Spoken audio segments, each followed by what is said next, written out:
Hi friends, good morning. అందరూ ఏమనుకుంటారంటే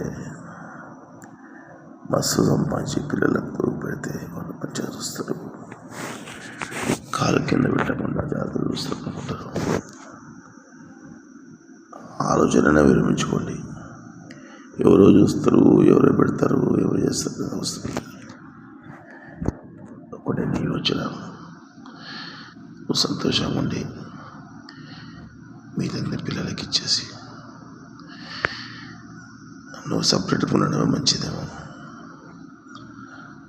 ఇంకోటి, మనం చచ్చిపోయినాక ఒక్కరోజు పెట్టారు, ఎవరు తీసుకొని బయట ఆవిడేస్తారు. అది ముట్టుకోవద్దు, ఇది ముట్టుకోవద్దు అంటారు. కానీ మనం సంపాదించిన ఆస్తిని మాత్రం కంపల్సరీ కావాలి. ఇంకోటి,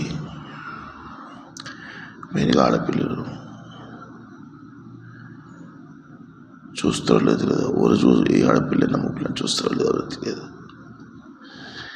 మనం పోయి ఉద్దేశంలో ఉన్నా అక్కడ మనుషులకి ప్రాబ్లం లేదు, అక్కడ కూడా అడ్జస్ట్ చేసుకోవాల్సిందే. ఇది నేను అనుకుంటున్నాను.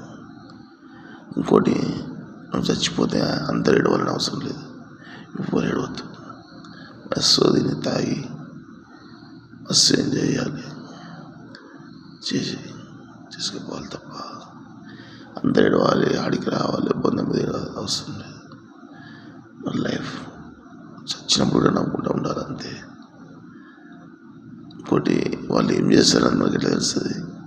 ఇప్పుడు మనం చచ్చిన తర్వాత వాళ్ళు ఏం చేస్తారని మనకి ఎట్లా తెలుస్తుంది? కాబట్టి అంత ట్యాష్. ఇప్పుడు మనం బతికేది వర్తమానం. మనం ఈరోజు ఇంత సంతోషంగా ఉన్నామా, ఎలా ఉన్నామా, ఏం ఆలోచిస్తున్నామా, ఇలా కొత్త విషయాలు తెలుసుకున్నామా, జీవితాన్ని ఎలా సాధించాలి, నిరంతర శ్రమ. నీకు మృత్యు అనేది, సావు అనేది ఇప్పుడైనా రావచ్చు, చిన్న పిల్లల నుంచి పెద్దల వరకు. నీకు వయసుకు సంబంధం ఉండదు, ఉన్న సమయాన్ని తెలియవు.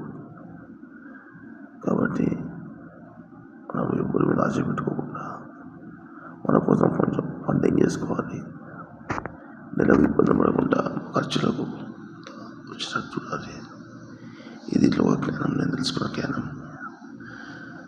మనం తిరిగినంతకాలం ఎవరేమన్నారు, మనం మంచం పడితే మాత్రం ఎవరు చూడడు.